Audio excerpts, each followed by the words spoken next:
इसलिए biology is related to geography field, so इसको हम कहते हैं बायो जोग्राफी।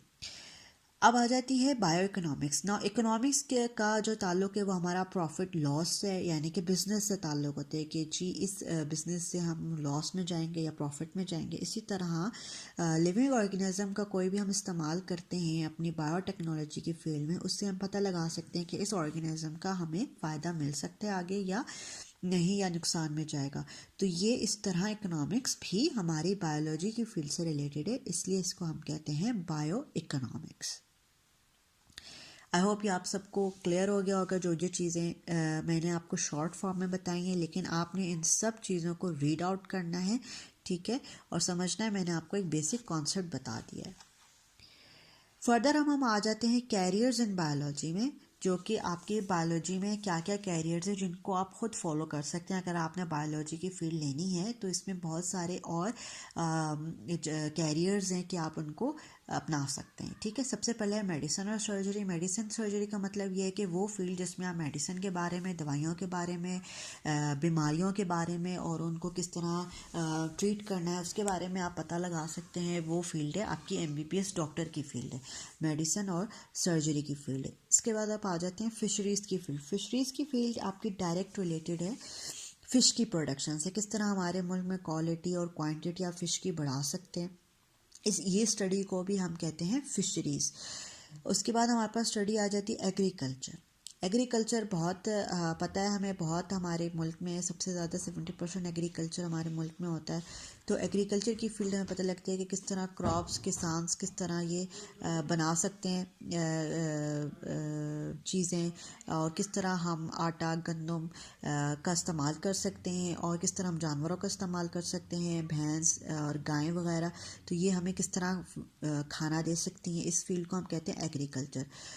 एनिमल हस्बेंड्री क्या है? वो फील्ड एग्रीकल्चर का जिसमें आप ख्याल रखते हैं एनिमल्स का और आप ब्रीड कराते हैं उनको आर्टिफिशियली, ताकि आप उनका ब्रीड से मतलब है उनको आर्टिफिशियली उनको ग्रो कराते हैं ताकि उनकी क्वांटिटी ज़्यादा हो सके और हम उनकी क्वांटिटी से फ़ायदा उठा सकें। हॉर्टिकल्चर क्या है? Horticulture is the art of gardening. हम देखते हैं कि डिफरेंट वैरायटीज़ ऑफ फ्लावर्स के जो कलर्स हैं और उनमें डिफरेंट वैरायटीज़ आई हुई होती हैं, वो उस फील्ड से रिलेटेड होती हैं, उसको कहते हैं हॉर्टिकल्चर। उसके बाद फिर आ जाता है farming.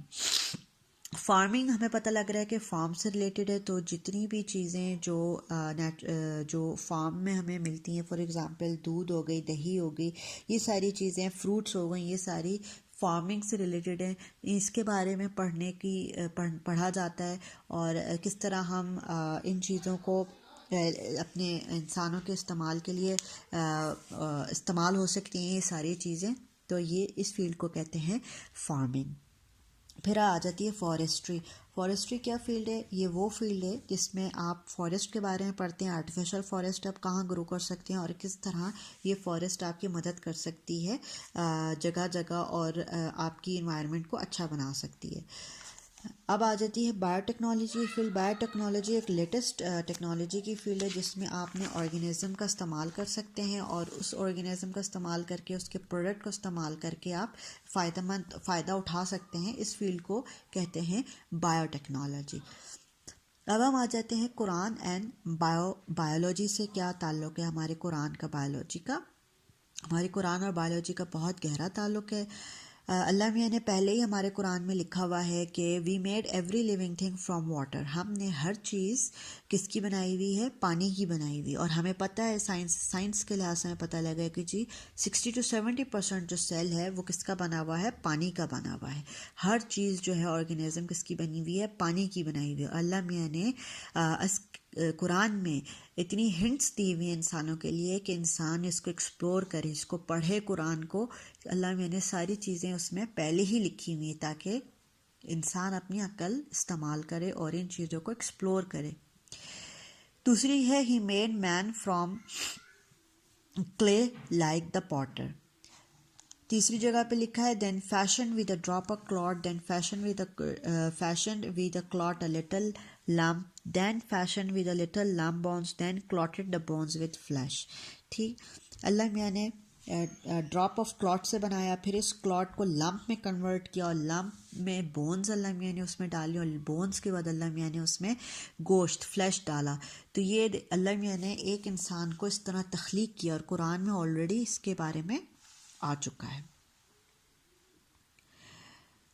Allah has created every animal from water, then some of them creep up over their bellies, others walk on two legs and others on four. Allah create what he pleases. अल्लाह मियाँ ने हर इंसान को हर जानवर को पानी से बनाया हुआ है।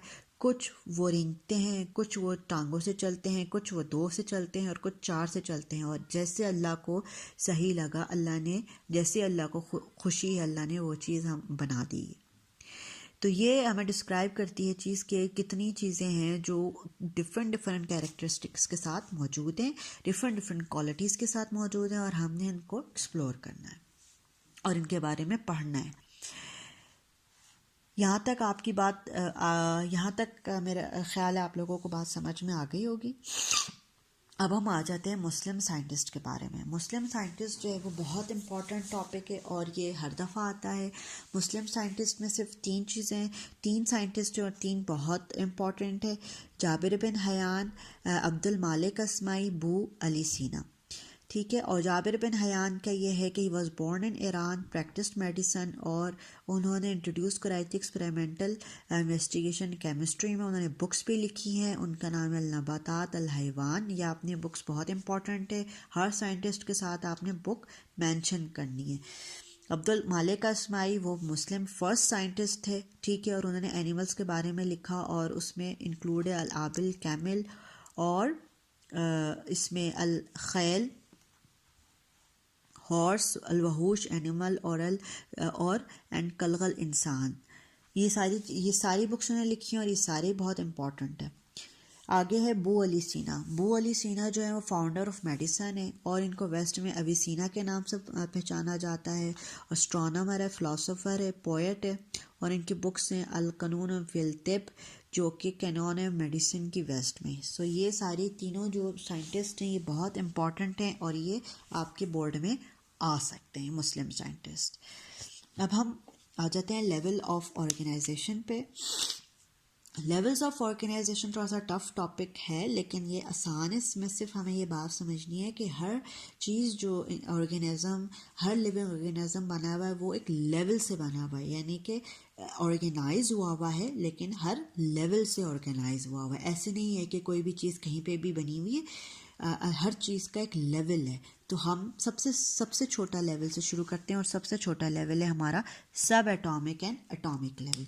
हमें पता है कि सारी चीज़ें जितनी भी हैं वो किसकी बनी हुई हैं, छोटी से छोटी चीज़ भी वो बनी हुई है किसकी बनी हुई है, वो एटम की बनी हुई है। तो हमें पता है कि एटम की एक चीज़ बनी हुई है, एटम। सबसे smallest matter of element is atom. Atom further किसका बना हुआ है, सब एटम्स का। सब एटम्स में कौन से आते हैं, इलेक्ट्रॉन, प्रोटॉन और न्यूट्रॉन, ठीक है, ये एटम है।